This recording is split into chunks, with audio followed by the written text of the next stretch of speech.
नमस्कार दोस्तों, स्वागत है आप सभी का अनादि अनंतम पर। और श्लोका सीरीज़ की इस श्रृंखला में हम भगवद गीता का पठन कर रहे थे और उसमें आज श्लोक संख्या 37 से लेकर के इस प्रथम अध्याय की पूर्ति का प्रयास करेंगे।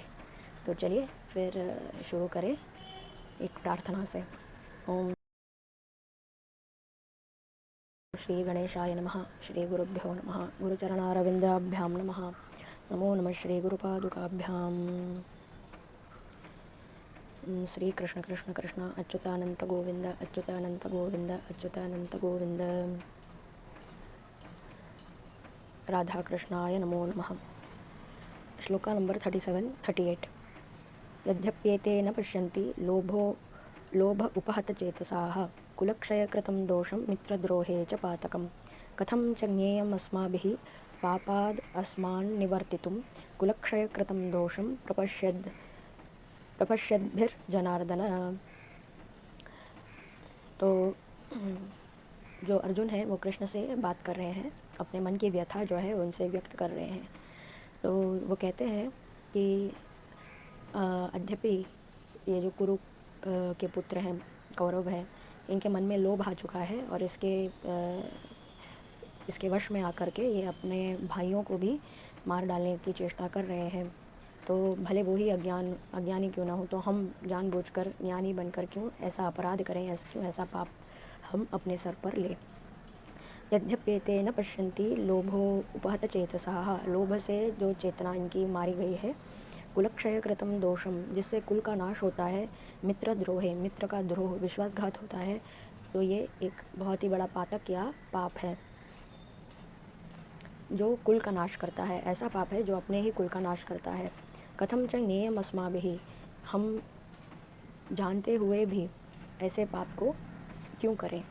पापादस्मान् निवर्तितुं कुलक्षय कृतं दोषं प्रपश्यद्भिर्जनार्दन, जो हमारे ही कुल को नष्ट कर दे, ऐसा पाप हम क्यों करें। श्लोका नंबर 39। कुलक्षये प्रणश्यन्ति कुलधर्माः सनातनाः धर्मे नष्टे कुलं कृत्स्न अधर्मो अभिभवत्युत। तो कुल का क्षय होने से क्या होता है, ऐसा क्या हो जाएगा अगर हमारे कुल का क्षय हो गया तो। कुलक्षये प्रणश्यन्ति कुलधर्माः, आपका अगर कुल नष्ट हो जाए तो आपके कुल में जो धर्म चल रहा है वो भी नष्ट हो जाता है।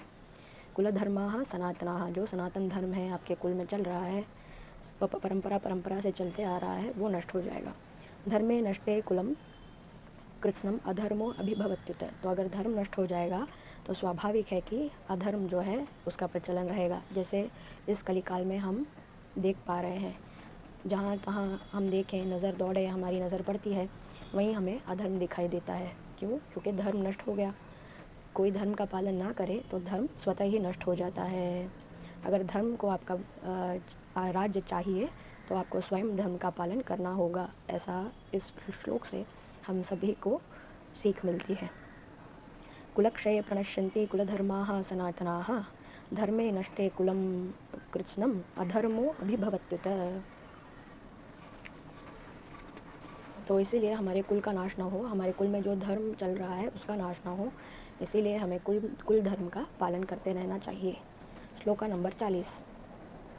अधर्म अभिभवात् कृष्ण प्रदुष्यन्ति कुलस्त्रियः स्त्रीषु तुष्टासु वार्ष्णेय जायते वर्णसंकरः। तो अगर कुल का धर्म नष्ट हो जाए तो इससे क्या होता है, क्या हो जाएगा अगर धर्म नहीं रहा तो। अगर धर्म नहीं रहा, कुल का धर्म नहीं रहा, तो जो कुल में स्त्रियां हैं वे जो हैं सुरक्षित रह नहीं पाएंगी, वो प्रदूषित हो जाएंगी। क्योंकि बाहर घर में फिर धर्म नहीं है तो अधर्म का प्रचलन है, तो कोई भी आएगा उनका चयन कर लेगा।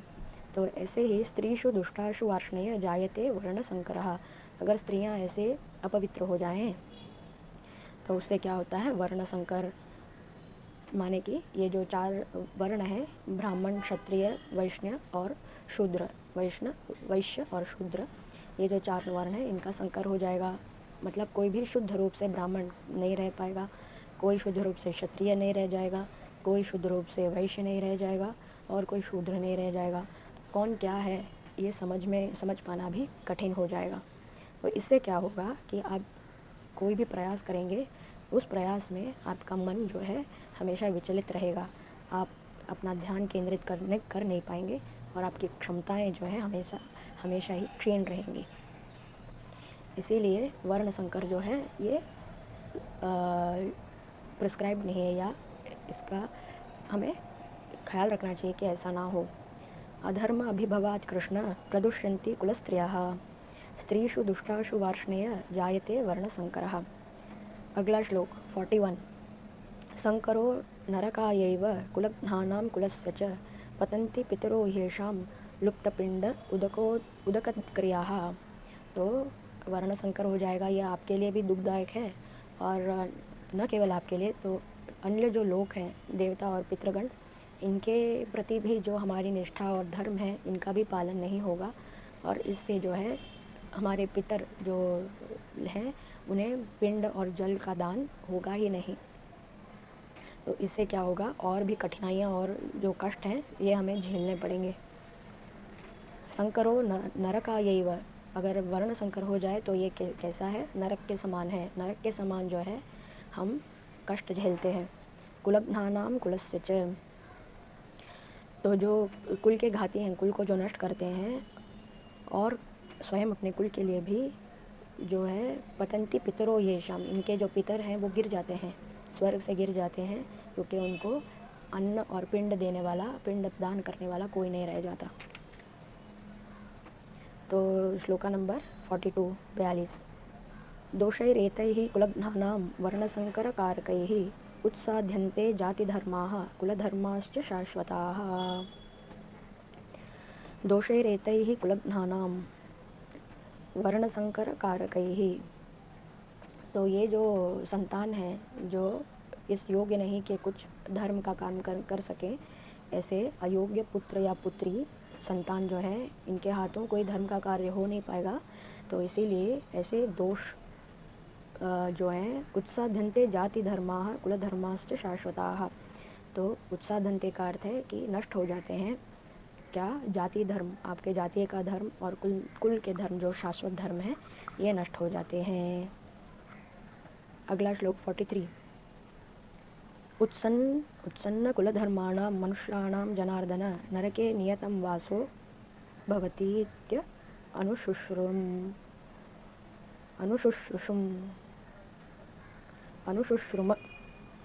उत्सन्न कुलधर्माणां मनुष्याणां जनार्दन नरके नियतं वासो भवति इति अनुशुश्रुम।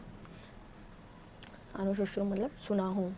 क्या सुना हूँ कि कुलधर्म और मनुष्य का जो कुल धर्म है, जब वो नष्ट हो जाते हैं, हे जनार्दन, हे कृष्ण, तब नरके नियतम वासो, तब सब लोग नरक में वास करते हैं, ऐसा मैंने सुना है अपने गुरुओं से, हे कृष्ण।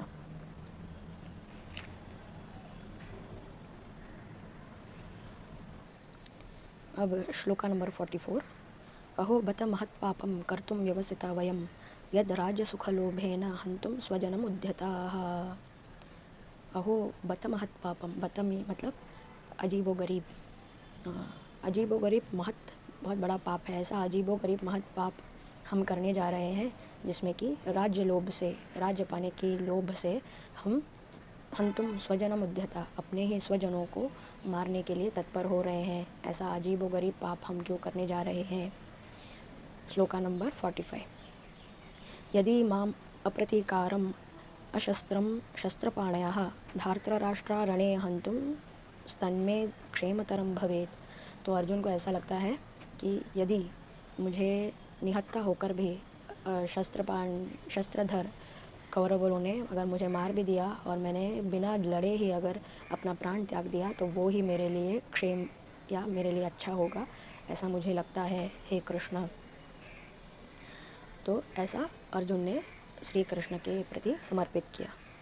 संजय उवाच, अब संजय जो है धृतराष्ट्र को ये सारी बात बता करके कहते हैं, एवं उक्त्वा अर्जुनः संख्ये रथोपस्थ उपाविशत् विसृज्य सशरम चापम शोक संविघ्न मानसाः। ऐसा अर्जुन ने कहते हुए क्या किया, रथोपस्थ उपाविशत, ऐसे बीच रण में, बीच युद्ध में बैठ करके, रथ में बैठ करके अपने जो सशरम चापम, अपने जो आयुध हैं, जो अपना शस्त्र है, जो अपने बाण और चाप हैं, मतलब बो एंड एरो जो है, उसको विसर्ज छोड़ करके, नीचे त्याग करके, शोक संविघ्न मानसाः, शोक और दुख से भरे हुए मन से वो सब त्याग कर नीचे बैठ गए वो, कि मैं तो हार गया हूँ, मुझे और कुछ समझ नहीं आ रहा, आप ही मुझे कुछ बताइए हे कृष्ण।